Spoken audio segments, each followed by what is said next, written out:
Hello guys, welcome to my channel. जैसा आशा करती हूँ आप सब अच्छे होंगे और अपनी तैयारी अच्छे से कर रहे होंगे। लेकिन हाँ, इस टाइम बीएड छात्र बहुत बड़ी मुश्किल में हैं और उनकी तैयारी में भी मन नहीं लग रहा होगा, क्योंकि अब उनको ये नहीं पता हम किस चीज़ की तैयारी करें। क्योंकि अभी तक स्टूडेंट्स बैच खरीद खरीद के सुपर टेट की तैयारी कर रहे थे, और जो हमारे चैनल्स हैं, जो हमारे बैचेस बेचते हैं 4-4 5-5 हज़ार के, और वो उनको मोटिवेट कर रहे थे कि हाँ, बीएड नहीं निकलेगा, आप बैच खरीदिए। और उन्होंने कई बैच खरीदे हुए थे। जैसा आपने देखा, बीएड बाहर हो गया है। लेकिन जितने भी चैनल्स हैं, जो बड़े बड़े चैनल्स हैं मिलियनों में और सब्सक्राइब हैं, और इतने टीचर्स हैं जो बात करते हैं साथ में, अभी तक कोई भी नहीं आया है जो ये बात कहे कि हम आपके साथ हैं और हम आपके लिए आवाज़ उठाएंगे और आपके लिए मांग करेंगे कि बीएड को मौका दें। तो यहाँ पर आपको बीएड छात्रों को अपने आप ही एकजुट होकर खड़ा होना पड़ेगा और आगे आना पड़ेगा। जैसा आपको पता है, एनसीटी का गजट पूरा रद्द कर दिया गया है। अब आपके सीटेट के जो सर्टिफिकेट हैं, जिसमें आपने प्राइमरी क्लियर किया है, वो भी आपके इनवैलिड हो चुके हैं।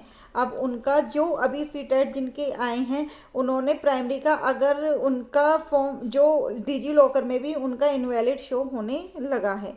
तो यहाँ पर अब हम बात करेंगे जो बीएड छात्र हैं कि बिहार शिक्षक में उन्हें बड़ी राहत मिली या नहीं, या वो बैठ पाएंगे या नहीं। तो हम इस बात पर पूरी चर्चा करेंगे। और जो एनसीटी है, उसने अपना गजट हटा दिया है। क्या एनसीटी के गजट को जो संशोधन की मांग है, क्या इसलिए गजट हटाया है संशोधन करने के लिए, या क्या होगा? तो पूरी वीडियो में स्टार्टिंग से लेके एंड तक बने रहिएगा।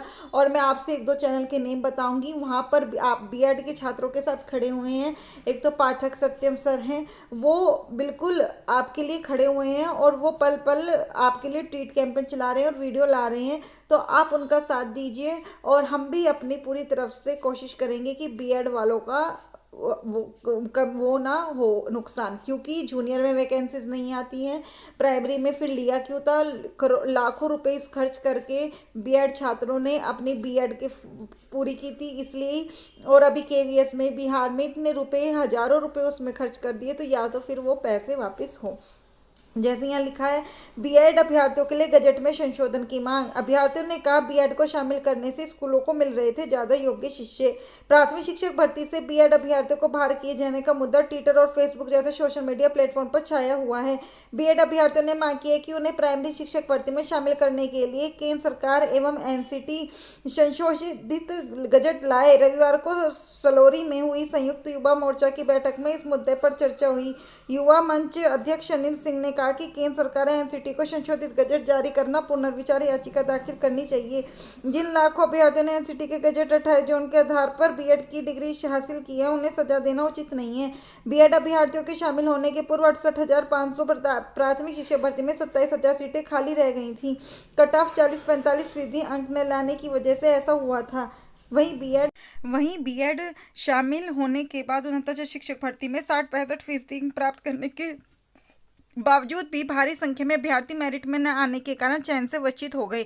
स्पष्ट है कि बीएड अभ्यर्थियों के शामिल होने के बाद परिषदीय विद्यालयों को ज्यादा योग्य शिक्षक मिले। ऐसे में एनसीटी के गजट में तकनीकी खामी के आधार पर बीएड अभ्यर्थियों को अपात्र कहना उचित नहीं है। सरकार को चाहिए कि बीएड एमपीटीसी अभ्यर्थियों को आपस में न लड़ाएं और सबको समान मौका दें। जो परीक्षा में सफल होगा उसे नियुक्ति मिलेगी। तो ये बात मुद्दा उठा हुआ है, और ये कहीं तक सत्य भी है कि आप एक समान मौका दें, जो योग्य होगा वही शिक्षक बनेगा अपने काबिलियत के अकॉर्डिंग। और आपकी तो यहाँ पर परसेंटेज भी लगती है, 40% आपके ग्रेजुएशन वगैरह की, बीएड के इनके जुड़ते हैं, तो बीटीसी में तो अधिकतर ज़्यादा अंक ही मिलते हैं। नेक्स्ट है, भ्रम में न रहिए अभ्यर्थी, तय समय पर होगी प्रदेश में शिक्षक नियुक्ति परीक्षा। बिहार से आ गया है कि तय समय पर होगी, कोई आगे डेट नहीं बढ़ेगी। इसका मतलब है जिन्होंने सीटेट के जरिए बिहार शिक्षक भर्ती को फिल किया था, बी टेट नहीं था, सी टेट के उससे किया था, तो उनका कैंसिल हो चुका है, उनके लिए भर्ती बेकार है। लेकिन मैं ये कहूँगी आप अभी एग्जाम दीजिए, क्योंकि बाद में पता नहीं क्या हो सीन। जब आपने इतने पैसे खर्च किए हैं तो आप पता नहीं किस करबट उठ बैठे, हो सकता है बाद में शामिल कर दिया जाए। तो आप ट्वीट कर दी जानकारी, नियुक्त परीक्षा पर कोई रोक नहीं, तो आप अपनी दीजिए और आप अपने अकॉर्डिंग अपना रास्ता चुनिए। लेकिन हाँ, आप फिलहाल बाहर हैं बिहार शिक्षक भर्ती से। नेक्स्ट है सीटेट पेपर 1 में पास बीएड वालों का रिजल्ट अमान्य। जैसा मैंने कहा है 2022 में सीटेट देने वाले अभ्यर्थियों का रिजल्ट अब अमान्य दिखा रहा है। पेपर 1 की परीक्षा इन्होंने बीएड के आधार पर दी थी। ऐसे एक नहीं बल्कि जिले समेत सूबे में सैकड़ों अभ्यर्थियां बीएड पर सीटेट पेपर 1 पास करने वाले अभ्यर्थियों का रिजल्ट अमान्य हो रहा है। 22 में सीटेट देने वाले अभ्यर्थियों का डिजी लॉकर पर रिजल्ट अमान्य। अब ये बताइए, जो अब सीटेट की परीक्षा हो जा रही है, बीएड छात्रों ने, लाखों बीएड छात्रों ने बीएड सीटेट 1 की फीस भरी होगी, जो हजारों रुपए खर्च करके भरते हैं हर साल। तो फिर ये चीज़ अगर फैसला देना ही था तो ये आप जैन में ही दे देते, क्यों केवीएस की, अब बिहार की और सीटेट की ये सारी परीक्षाएं बीएड छात्र भरते। तो यहाँ पर बीएड छात्रों का बहुत बड़ा नुकसान हुआ है। तो बीटीसी वालों को भी ये समझना चाहिए, हम बीटीसी के खिलाफ नहीं है, कि या तो उनके पैसे वापस करें, जो गरीब छात्र हैं जो जैसे तैसे शिक्षा दीक्षा कर रहे हैं और अपने पेरेंट्स से पैसे ले रहे हैं, या फिर बीएड वालों को मौका दें।